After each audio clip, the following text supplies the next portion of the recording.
Buenas tardes para todos. En el video de hoy vamos a hablar acerca de lesiones en menisco. Los meniscos se describen como dos tejidos fibrocartilaginosos de color blanco que se sitúan sobre el platillo tibial en los compartimentos medial y lateral de la articulación femorotibial, denominándose menisco interno y menisco externo, respectivamente. Aunque ambos comparten una morfología medialuna en una visión cefalocaudal. En la anatomía macroscópica podemos observar que el menisco interno es más abierto con forma de C, es más ancho posteriormente que anteriormente y cubre el 60% de la superficie tibial y está más fijado a estructuras vecinas, destacando su integración en el ligamento colateral medial profundo, lo que hace menos móvil y por ello más propenso a las lesiones. Mientras que el menisco externo es más cerrado, aproximándose a la forma de una O.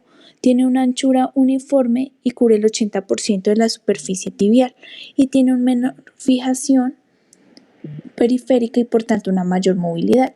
En la anatomía microscópica podemos observar que los meniscos están compuestos por una densa matriz extracelular integrada a su vez por agua en un 72% y colágeno en un 22%, así como proteoglicanos, proteínas no colágenas y glicoproteínas en un menor porcentaje. También presentan una celularidad escasa a expensas en fibrocondrocitos, células que muestran un aspecto más fibroblástico. Vascularización. El menisco es una estructura relativamente vascular con un aporte de sangre proveniente de las arterias geniculadas medial y lateral, ramas de la arteria popltea, limitado al 10 o 30% periférico en el menisco interno y al 10 o 25% en el externo. Inervación. Los meniscos están inervados por fibras nerviosas mielinizadas y amielínicas. Los elementos neurales son más abundantes en la parte exterior del menisco. Los conos anterior y posterior del menisco están inervados con mecanorreceptores que pueden desempeñar un papel en la retroalimentación propioceptiva en la rodilla. Como funciones de los meniscos tenemos: ayudan a la congruencia articular entre la epífisis distal del fémur y proximal de la tibia, reduce las tensiones de contacto de las articulaciones, absorción del impacto, estabilización articular pasiva, limita los extremos de flexión y extensión, propiocepción, estabilizan los movimientos articulares mediante el relleno del espacio muerto que existe entre los cóndilos y los platillos tibiales, favorecen mecánicamente la lubricación interarticular al permitir con sus desplazamientos una distribución eficaz del líquido sinovial, protegen e interactúan con el cartílago articular ubicado por arriba y abajo de ellos, al reducir la fricción provocada por las solicitaciones propias de la rodilla. Las lesiones de meniscos obedecen generalmente a un mecanismo rotacional de la rodilla cuando el miembro en apoyo se encuentra en semiflexión, lo que explicaría por qué el menisco medial se compromete 5 a 7 veces más que el lateral. Con la rodilla en semiflexión o con apoyo, al producir la rotación, el borde del cóndilo femoral apoya directamente sobre el perímetro medial del menisco, ejerciendo un cizallamiento, ya que lo somete a dos fuerzas de dirección contraria, mientras que su periferia capsular, que es más extensa que la del menisco lateral, sufre una tracción. Tanto las rupturas longitudinales como las transversales del cuerpo meniscal pueden suceder así, aunque la hiperextensión o la hiperflexión también produce lesiones, sobre todo la de las astas anteriores o posteriores de los meniscos. Asimismo, las posiciones bruscas de rodilla en varo o valgo suele causar desgarros meniscales. Si el trauma en valgo es intenso, se puede producir una ruptura del menisco medial, del ligamento colateral medial y del ligamento cruzado anterior, entidad patológica conocida como tríada de O'Donoghue.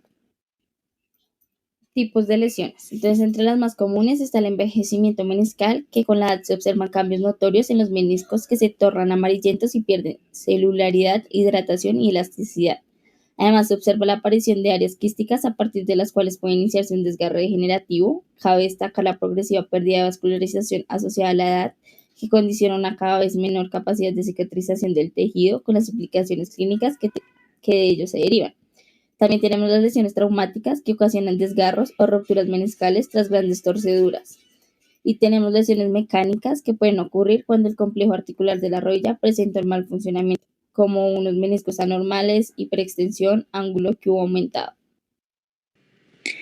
Como condiciones favorecedoras de rotura meniscal están las siguientes situaciones que favorecen la lesión meniscal. En primer lugar está la rodilla inestable, como ocurre tras la rotura del ligamento cruzado anterior, con laxitud congénita o con atrofia muscular, que supone una sobrecarga funcional para los meniscos.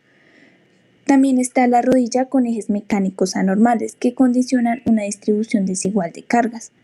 Por último está los meniscos más frágiles en pacientes mayores de 45 años, con una pérdida relativa de movilidad y elasticidad y con áreas de degeneración. Los desgarros meniscales pueden clasificarse en desgarros oblicuos. Estos se encuentran con mayor frecuencia en la unión de los tercios posterior y medio del menisco. Estos desgarros se denominan comúnmente desgarros de colgajo o pico de loro. Verticales o longitudinales, también llamados desgarros en asa de cubo, ocurren con mayor frecuencia en pacientes jóvenes. Estos desgarros se asocian comúnmente con desgarros del ligamento cruzado anterior. Los desgarros longitudinales verticales ocurren con mayor frecuencia en el cuerno posterior del menisco y pueden afectar a todo el menisco. Radiales.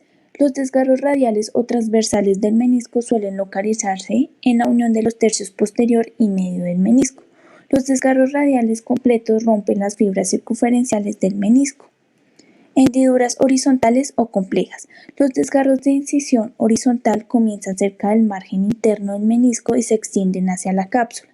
Las fuerzas de cizallamiento dentro del menisco durante la transmisión de la carga probablemente provoquen una separación de los haces de fibras de colágeno orientadas horizontalmente.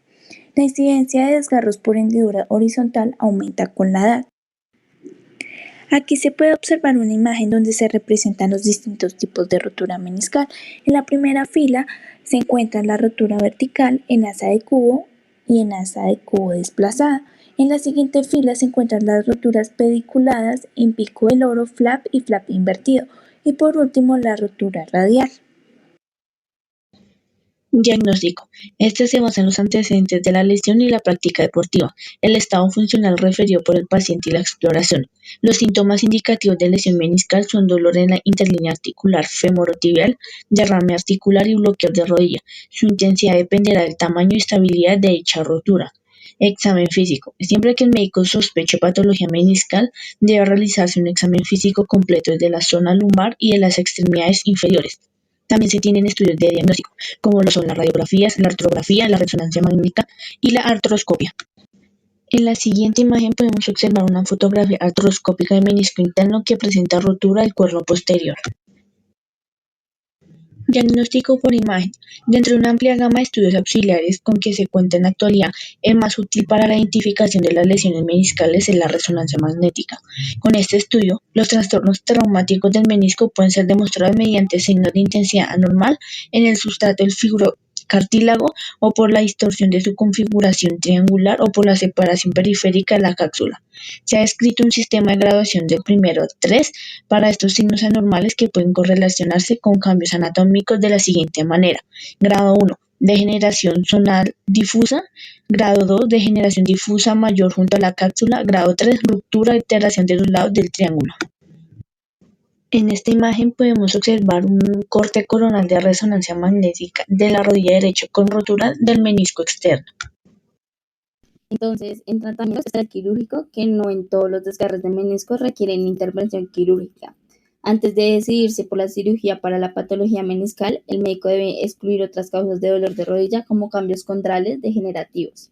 Para que se considere la cirugía, los síntomas de la lesión meniscal deben limitar las actividades de la vida diaria, el trabajo o los deportes.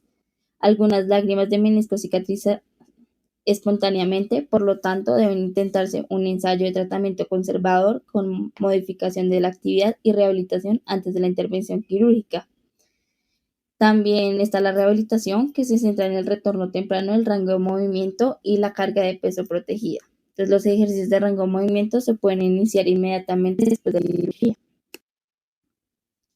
Como tratamientos tenemos el quirúrgico, el cual está el ablativos, que se trata de la meniscectomía parcial, que hoy en día se realiza sistemáticamente por vía artroscópica. Se indica ante rupturas en las que se prevé poca o nula capacidad de cicatrización del tejido y consiste en el exégesis del fragmento roto con regulación del nuevo borde meniscal. También tenemos el tratamiento reparativos, que consiste en la sutura meniscal por distintos medios. Se indica cuando creemos posible una cicatrización, esto es, idealmente cuando la ruptura es reciente, asienta en la llamada zona roja y ocurre en el paciente joven. Consiste en reducir el fragmento roto a su posición anatómica y fijarlo al resto del menisco periférico. También tenemos el tratamiento sustitutivos, que incluyen el aloinjerto meniscal o el implante meniscal de colágeno. Se indican lesiones meniscales no reparables, intentando evitar las consecuencias de una meniscectomía subtotal o total.